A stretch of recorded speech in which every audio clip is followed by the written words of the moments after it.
Hello, Cheryl Devine. How are you? Good, Liz. How are you? I'm doing great. Thanks for taking the time again to let me interview you. I know you've got a fascinating topic today. I'm super excited about this. So I am going to, right off the bat, hand over this to you. And this is exciting. Thank you. Good morning, everybody. Liz, this is going to be talk about a little bit digestive health and with mental health as well, and a little bit down talking about a little bit of Ebenezer Scrooge. So you get my drift once we get going. But if we look back like a decade ago, it seems like we knew like very little about digestive health and its connection to mental health and more. And a lot of the time we've turned to conventional medicine and we still may encounter the doubt and oversight. Now, healthcare providers may respond like, nah, your digestion really has nothing to do with your mental health systems or diagnoses.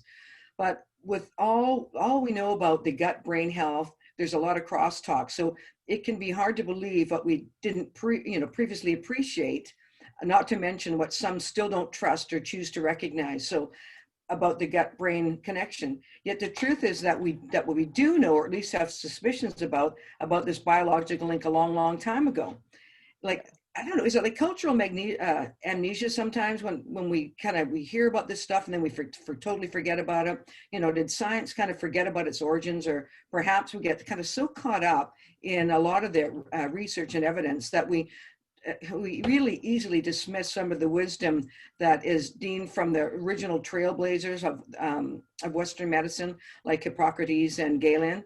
Now, I know I'm kind of getting into a little bit of this, but for the most part of the history of what we call conventional medicine, the six non-naturals were the primary tools for adjusting the body's health.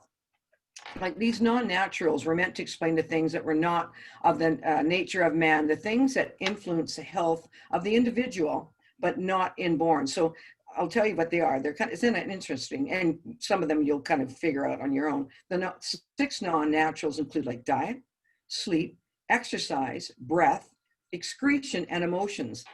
Now, these were first articulated like over 6,000 years ago in ancient Greece. So there's a couple of things I love about looking at these historical theories of the medicine and healing. Now, the practice, of functional nutrition has some really deep roots, and it's not new or novel or quackery. It's common sense and actually ancient wisdom.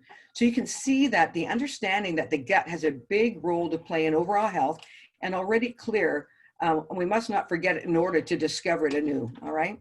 So the second point, you have the role of the six fundamental components of the health I just listed, like the diet, excretion, and emotions, linked directly to the digestive system.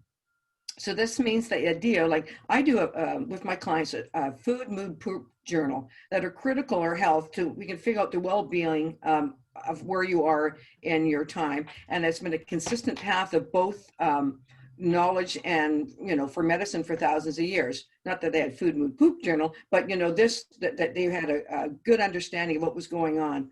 So this brings me to Ebenezer Scrooge. And I thought this was really interesting.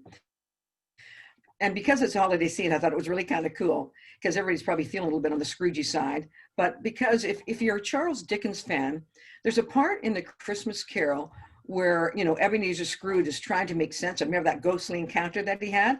He tells himself, oh my God, you must be an undigested bit of beef, a blob of mustard, a crumb of cheese, a fragment of underdone potato. There's more of gravy than of grave about you, whoever you are. And I thought that was really kind of neat because you see the link right there between the gut and the mind was so widely believed then and understood in Dickens in the 19th century.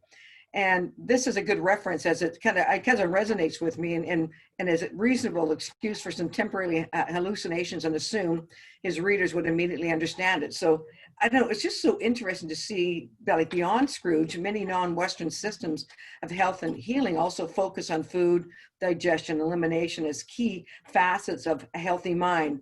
Ayurvedic traditions in India and traditional Chinese medicine practices along with them, but despite our deep historical and broad multicultural and global connections between gut health and mental health, modern conventional medicine today still is ignoring it. So this is where I come in as a functional medicine counselor, building deeply enrooted ideas about the relationship between digestion and the mind's well-being, because it's so important. So we can now apply these lessons learned about the archives of conventional medicine, about digestion, to reignite kind of the body's innate powers of healing, which I'm all about. And as this truly kind of unusual year comes to a close, you know, and we greet another one and hope with, hope and promise. Let's go back to the roots and take care of ourselves and those around you. So pick one of those two non-naturals and devote your time and messaging to its importance, and not just welcoming a new year, but also with a refreshed mindset, one that is bound to better support one's body innate healing and potential. So, like, cheers to a fabulous holiday and to a well-digested holiday meal. Do you know what? That's fantastic. And I love that you brought this topic up because it makes so much sense. And we've gotten so far away from back to basics, Yeah. you know?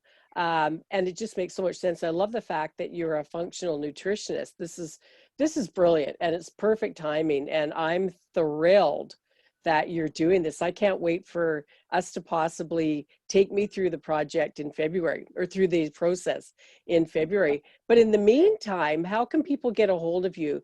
I highly recommend Cheryl Devine, by the way, highly recommend her. I've known her, I keep saying this, for 50 years or so. But anyway, reach out to Cheryl. And Cheryl, how can they best find you? Oh, a couple of ways. You can, on my website, www.devinehealthcoaching.com, and Cheryl at devinehealthcoaching.com is my email, or 604-760-3172. That's awesome. Well, once again, Cheryl, thank you as always for letting me interview you. And I love that we're going to continue the conversation. And I love that today's topic is just so bang on, and especially as we're coming into the holiday season as well. So thanks again, and I hope to see you soon. Excellent. Me too. Have a great day. Bye, Liz. Bye, everybody. Yeah, you too. Bye. See you Merry later. Christmas. Merry All Christmas. the best of Happy the New Year. Oh my gosh. Yeah. We're like a week. 2021 is going to rock. I know, right? It's going to be like the best ever. So, hey, talk to you later. Thanks. Bye. Bye.